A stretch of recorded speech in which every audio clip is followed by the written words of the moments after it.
अपशिष्ट बाद में बात पदार्थों का करें, निष्पादन बाद करते हैं और रक्त में साइलेंट विभिन्न रखूंगा। उपयोगी पदार्थों के उचित स्तर को बनाए रखते हैं। आपकी रीढ़ की हड्डी के दोनों तरफ एक एक गुर्दा मौजूद होता है। गुर्दे की एनाटॉमी। मानव शरीर के मूत्र संस्थान में दो गुर्दे, दो मूत्र वाहिनियां, एक मूत्राशय और एक मूत्र मार्ग होते हैं। प्रत्येक गुर्दे में लगभग 10 लाख नेफ्रॉन होते हैं। वे सूक्ष्म फिल्टरों की भांति कार्य करते हैं और रक्त के अपशिष्ट पदार्थों को दूर करने के लिए जिम्मेदार होते हैं। नेफ्रॉन कप जैसी संरचना के रूप में प्रारंभ होते हैं, जिन्हें बोमेन का कैप्सूल कहा जाता है और वे उस स्थान पर होते हैं जहां ग्लोमेरुलस स्थित होता है। बोमेन का कैप्सूल और ग्लोमेरुलस मिलकर रीनल कॉर्पस्कल बनाते हैं। रक्त अभिवाही धमनिका एफरेंट आर्टीरियोल से होकर ग्लोमेरुलस में प्रवेश करता है और अपवाही धमनिका एफरेंट आर्टीरियोल से होकर बाहर निकलता है। गुर्दे के महत्वपूर्ण कार्यों में निम्न शामिल है: शरीर से अपशिष्ट पदार्थों को बाहर निकालना, शरीर के द्रव संतुलन को बनाए रखना, हार्मोन, रेनिन और एंजियोटेंसिन के संतुलन को बनाए रखना। ये हार्मोन शरीर में सोडियम और जल का संतुलन बनाते हैं, जो अपनी बारी में रक्तचाप को नियंत्रण करते हैं। एरिथ्रोपोइटिन हार्मोन का उत्पादन करना, जो रक्त द्वारा अस्थित मज्जा में ले जाया जाता है, जहां ये लाल रक्त कोशिकाओं के उत्पादन को बढ़ावा देते हैं। ये कोशिकाएं शरीर में ऑक्सीजन ले जाती हैं। समुचित स्वस्थ लाल रक्त कोशिकाओं के बिना व्यक्तियों को एनीमिया हो सकता है, जो कि एक ऐसी स्थिति है जो उन्हें कमजोर, थकानग्रस्त बना देता है और सांस फूलने जैसी स्थिति पैदा कर देता है। आम्ल क्षार का संतुलन बनाए रखना, रक्तचाप संतुलित रखना, हड्डियों को मजबूती प्रदान करना। गुर्दे कैल्सिट्रियोल नामक हार्मोन उत्पादित कर हड्डियों को मजबूत प्रदान करते हैं। आपका रक्त में अपशिष्ट पदार्थ कैसे प्रवेश कर जाते हैं? आपका शरीर भोजन द्वारा सामान्य कार्यकलाप के लिए आवश्यक पोषक तत्वों को प्राप्त करता है। बचे हुए अपशिष्ट पदार्थ रक्त में घूमने आरंभ कर देते हैं। इन अपशिष्ट पदार्थों को बाहर निकालना गुर्दों का कार्य है। यदि गुर्दे कार्य नहीं करते तो अपशिष्ट पदार्थ रक्त में इकट्ठा होते रहते हैं और शरीर को नुकसान पहुंचाते हैं। गुर्दे खराब होने के कारण। गुर्दे में खराबी दो प्रकार की होती है: बिना किसी पूर्व लक्षण के अचानक गुर्दे खराब होना और लंबे समय में गुर्दा खराब होना। बिना किसी पूर्व लक्षण के गुर्दे अचानक खराब हो सकते हैं। उदाहरण के लिए, दुर्घटना में लगे चोटों के कारण, लंबे समय में गुर्दे लगातार बनी रहने वाली स्वास्थ्यगत समस्याओं के कारण खराब हो सकते हैं, जैसे खून में शक्कर, ब्लड शुगर का अत्यधिक अनियंत्रण स्तर, जिसे मधुमेह या डायबिटीज भी कहा जाता है, या उच्च रक्तचाप, जिसे हाइपरटेंशन भी कहा जाता है, भी होता है। गुर्दे खराब होने के कुछ सामान्य कारण हैं: आघात या चोट के कारण खून की कमी, अत्यधिक उल्टी या दस्त, या अन्य कारण से शरीर में द्रव पदार्थों की कमी, पर्याप्त मात्रा में पानी न पीना, क्षतिग्रस्त रक्त वाहिकाओं के कारण गुर्दे को रक्त की समुचित आपूर्ति न होना, गुर्दे के संक्रमण। गुर्दे के लिए घातक कुछ दवाएं, कैंसर जैसे कुछ बीमारियां, गुर्दे में पथरी, अनियंत्रित रक्तचाप, रक्त में शक्कर का अत्यधिक स्तर, मधुमेह, जन्म के समय ही गुर्दे का रोग होना, परिवार में गुर्दे की बीमारी का इतिहास। गुर्दे खराब होने के चरण। ग्लोमेरुलर फिल्ट्रेशन दर के आधार पर, जिसे GFR भी कहते हैं, गुर्दे के खराब होने के 5 चरण देखे गए हैं। यदि ये मान 15 से कम है तो इससे ये पता चलता है कि गुर्दे बहुत अधिक खराब हैं, जिससे गुर्दे खराब होने का अंतिम चरण भी कहा जाता है। आपका चिकित्सक जीएफआर मानों के आधार पर आपके गुर्दे की स्थिति के बारे में बताएंगे। गुर्दे की सामान्य परेशानी से गुर्दे खराब होना। निम्न में से किसी एक या अधिक स्थितियों के कारण गुर्दे खराब हो सकते हैं। क्रॉनिक पाइलोनेफ्राइटिस कहलाने वाली एक स्थिति में मूत्र संक्रमण गुर्दे तक फैल जाता है। क्रॉनिक ग्लोमेरुलोनेफ्राइटिस संक्रमण जो प्रतिरक्षी रोगों और वेस्क्युलाइटिस के कारण होता है। पॉलीसिस्टिक गुर्दा रोग जो कि एक वंशानुगत रोग है। डायबिटिक नेफ्रोपैथी मधुमेह के रोगियों में देखा जाता है, जो रक्त शर्कर और उच्च रक्तचाप पर उचित नियंत्रण न होने से होता है। रीनल आर्टरी स्टेनोसिस जो एथेरोस्क्लेरोसिस और नेफ्राइटिक सिंड्रोम के कारण होता है, जिनमें गुर्दे मूत्र में प्रोटीन की अधिक मात्रा जाने देता है। गुर्दा रोग के लक्षण। क्रॉनिक गुर्दा रोग के शुरुआती चरण में कोई बाहर लक्षण दिखाई नहीं पड़ते हैं, लेकिन रोग के बढ़ने के साथ कुछ सामान्यता दिखाई पड़ने वाले लक्षण निम्न है। मूत्र त्याग की बड़ी या घटी हुई आवृत्ति, मिचली और उल्टी, भूख की कमी, हाथों और पैरों में सूजन, सदैव थकान अनुभव करना, त्वचा के रंग में परिवर्तन, मांसपेशियों में ऐंठन, शरीर के कुछ हिस्सों में सूता या खुजली, किसी भी चीज पर ध्यान एकाग्रित करने में कठिनाई, हर समय उनिंदा अनुभव करना। गुर्दा रोग का निदान।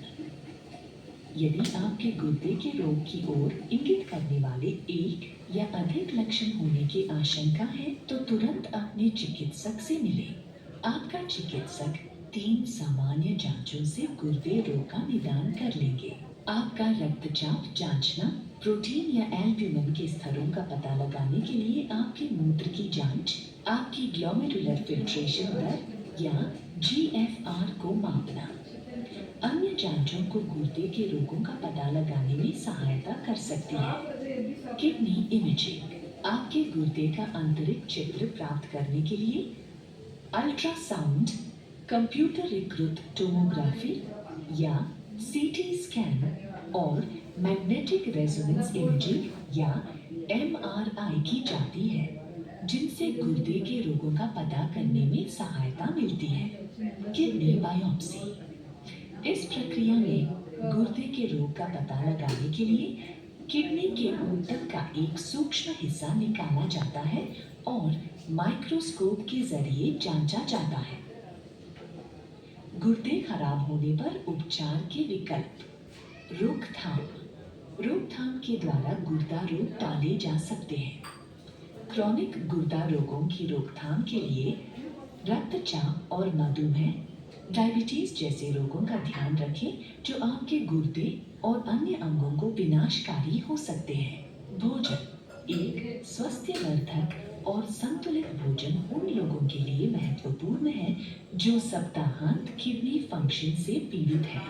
आपका उपचार कर रहे नेफ्रोलॉजिस्ट या एक डाइटिशियन से सलाह लेना ये समझने में सहायक हो सकता है कि कौन सा भोजन आपके लिए उचित या अनुचित हो सकता है।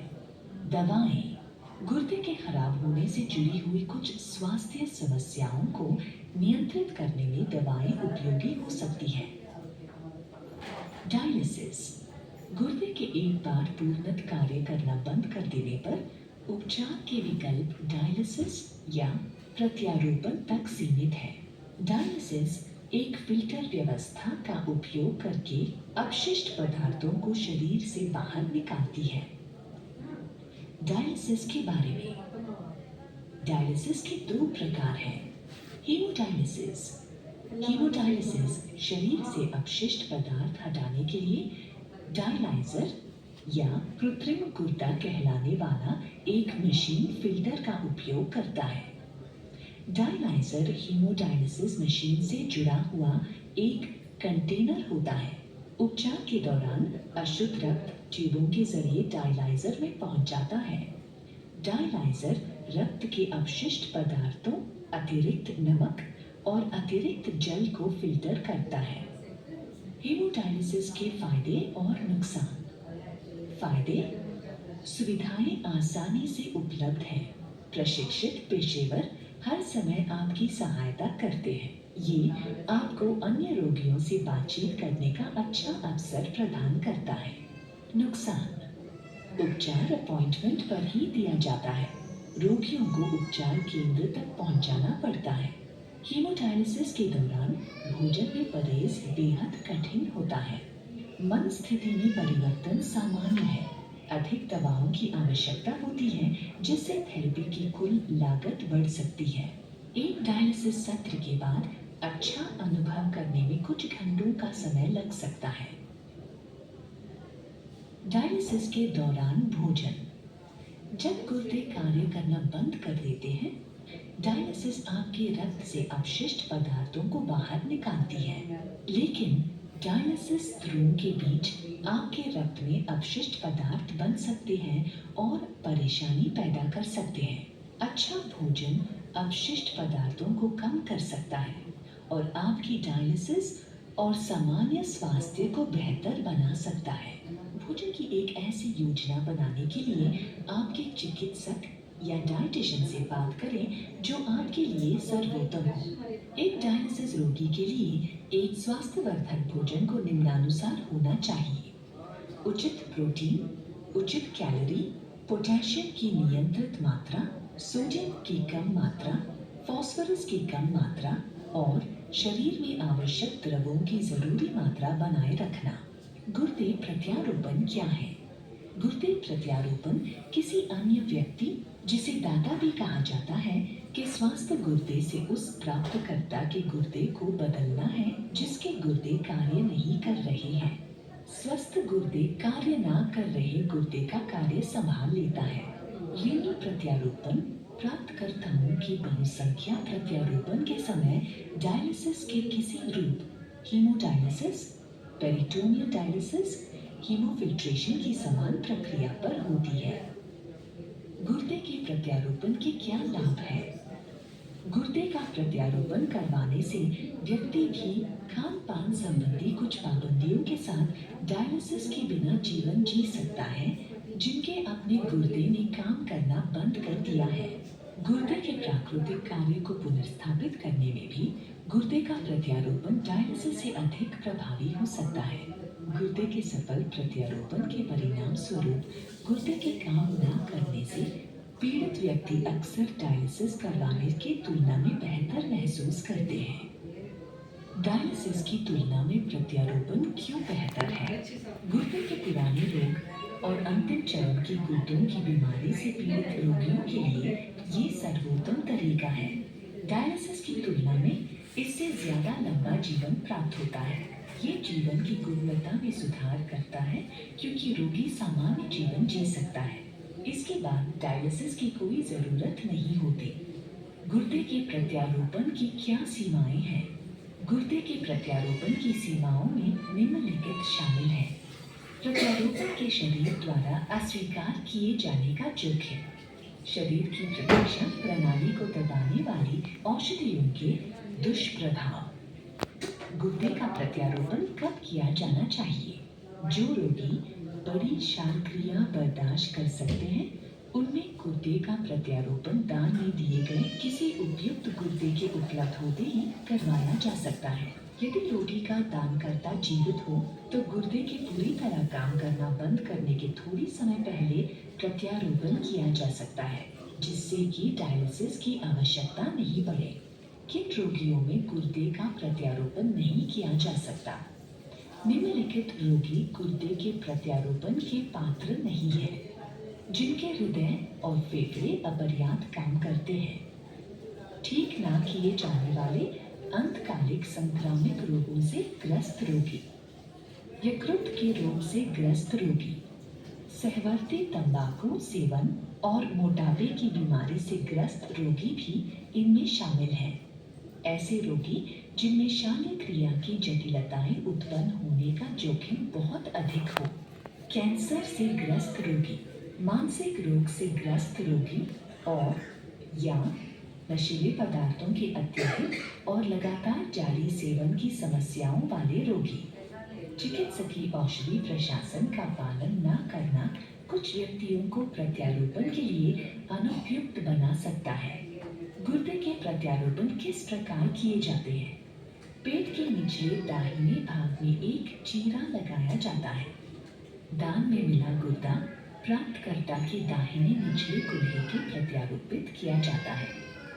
दान में मिले गुर्दे ऐसे दानकर्ताओं से लिए जाते हैं जिनका मस्तिष्क मर गया हो या जो प्राप्तकर्ता के जीवित संबंधी या मित्र हो।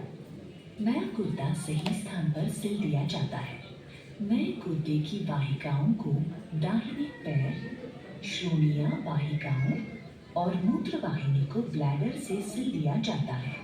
अधिकतर मामलों में प्राप्तकर्ता के अपने मूल गुर्दों को अनेक स्थान पर रहने दिया जाता है और प्रत्यारोपित गुर्दे वो सारे काम करते हैं जो किसी स्वस्थ व्यक्ति में दोनों गुर्दे करते हैं। शरीर द्वारा गुर्दे का अस्वीकार किया जाना क्या है?